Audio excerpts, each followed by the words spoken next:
Hi everyone, welcome to my channel Kitchen Craze. இன்றைக்கி நம்ம பார்க்க போகிறது ஒரு சூப்பரான எம்மியான ரெசிபி. அது என்னென்னா டொமேட்டோ ஜாம். எல்லா குழந்தைகளுக்கும் பெரியவங்க வரைக்கும் இந்த ரெசிபி ரொம்ப பிடிக்கும். இது எப்படி பண்ணலான்னு உங்களுக்கு சொல்கிறேன். இந்த மாதிரி டொமேட்டோ, ஸ்மால் சைஸ் டொமேட்டோ நான் 12 எடுத்திருக்கேன். 12ஐயும் இந்த மாதிரி டொமேட்டோவோட மேலே உள்ள பார்ட்டை கட் பண்ணி எடுத்துகிட்டு இப்படி 4 பீசஸாக கட் பண்ணி வச்சுருக்கேன்.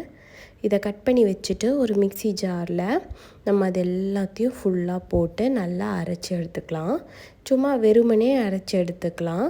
லைக் டொமேட்டோ பியூரி மாதிரி எடுத்துக்கலாம். பட் டொமேட்டோ பியூரினா கொஞ்சம் பாயில் பண்ணி அதை அரைப்பாங்க. பட் நமக்கு அது தேவையில்லை.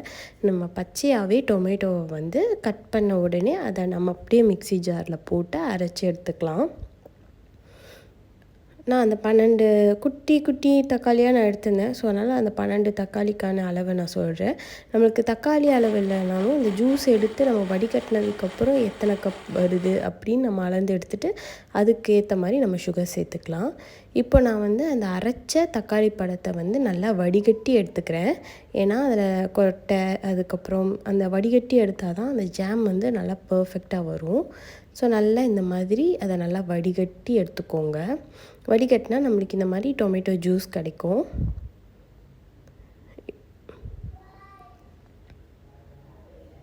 இப்படி நல்லா வடிகட்டினதுக்கப்புறம் ஒரு பேனில் அந்த ஜூஸை நம்ம ஊற்றிடலாம். எனக்கு இதெல்லாம் ஃபுல்லாக அரைச்சி எடுத்தப்போ நல்லா வடிகட்டி எடுக்கும்போது ஒரு 3 கப் ஆஃப் டொமேட்டோ ஜூஸ் வந்துச்சு. ஒரு 12 தக்காளி போட்டு.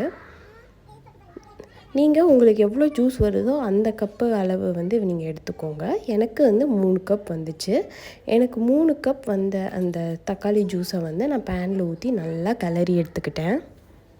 நல்லா இப்படி கலரணும். கொஞ்சம் நல்லா கலந்து கொஞ்சம் திக்காகும்போது நம்ம சுகர் ஆட் பண்ணிக்கலாம்.